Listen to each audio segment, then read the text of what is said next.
मैंने अभी रिसेंटली एक शॉर्ट वीडियो में सुना, स्पोकन इंग्लिश कोच बता रहे थे कि अगर आप इंग्लिश बोलना चाहते हैं या कोई भी नई लैंग्वेज सीख रहे हैं, बोलना चाह रहे हैं, तो think in that language, think in English.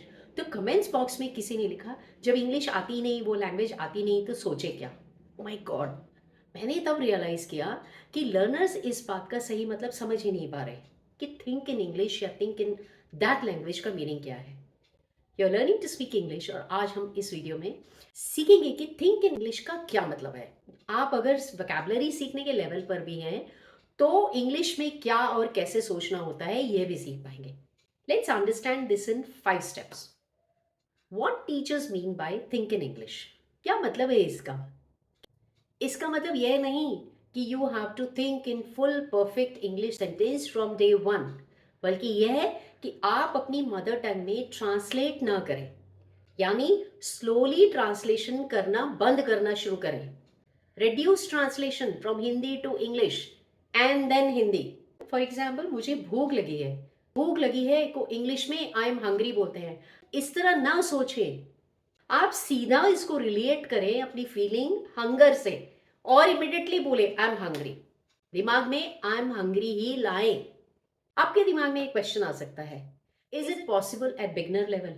क्या ऐसा सोचना बिगनर लेवल में पॉसिबल है। तो जवाब होगा नहीं, पूरी तरह नहीं, क्योंकि शुरुआत में तो पूरी वोकैबुलरी भी नहीं जानते। At very beginning it's normal to think in your own language first. हर कोई करता है, लेकिन जब रेडमेड फ्रेजेस, शॉर्ट सेंटेंसेस सीखने लग जाते हैं ना, बोलने लग जाते हैं, तो धीरे धीरे स्टेप बाय स्टेप ट्रांसलेशन की हैबिट छोड़ते जाएं। प्रैक्टिस करते समय आप सिर्फ वो इंग्लिश फ्रेज को, इंग्लिश मीनिंग को ही इमेजिन करें। Small part of your brain धीरे धीरे कनेक्ट करने लगेगा वो नई लैंग्वेज के साथ, और नेक्स्ट टाइम आपको वो डायरेक्टली वही लैंग्वेज का फ्रेज याद आ जाएगा। अब how to start thinking in English. How to start thinking in English when vocabulary is small. Take baby steps. छोटे छोटे कदम लें, धीरे धीरे से प्रैक्टिस करें। आप प्रैक्टिस 3 तरीकों से कर सकते हैं। Start with single word first. For example, you see a chair. आप अपने दिमाग में चेयर की पिक्चर लाएं। यू सी वाटर, दिमाग में वर्ड वाटर लेकर आए। देन सिट, गो आदि जैसे words, names of things and activities सोचें और बोले इंग्लिश में।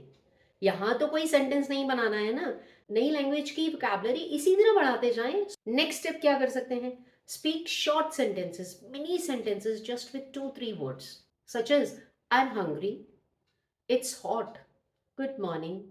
प्रैक्टिस करें रेडीमेड डेली लाइफ फ्रेजेस की, लेकिन याद रखें कि सोचना आपको इमेजिन वही सिचुएशन करनी है जो उस फ्रेज में कहना चाह रहे हैं, और इंग्लिश का फ्रेज लाइन दिमाग में। जैसे अगर बरसात इमेजिन की, तो बरसात हो रही है नहीं बोलना आपने, नहीं सोचना आपने, इट्स रेनिंग सोचना है।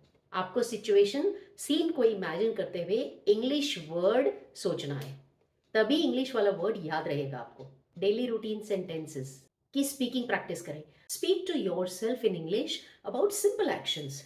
डेली रूटीन एक्टिविटीज को दिमाग में लाएं। Think, visualise that action. Action होता हुआ सोचें, such as I am brushing my teeth, और बोलें I am brushing my teeth, I am eating, I am going. Over the period क्या होगा, आप हिंदी में सोचेंगे ही नहीं, आपका ब्रेन हिंदी को स्किप करके सीधा इंग्लिश सेंटेंस ही सोचने लगेगा, आप आसानी से बोल पाएंगे।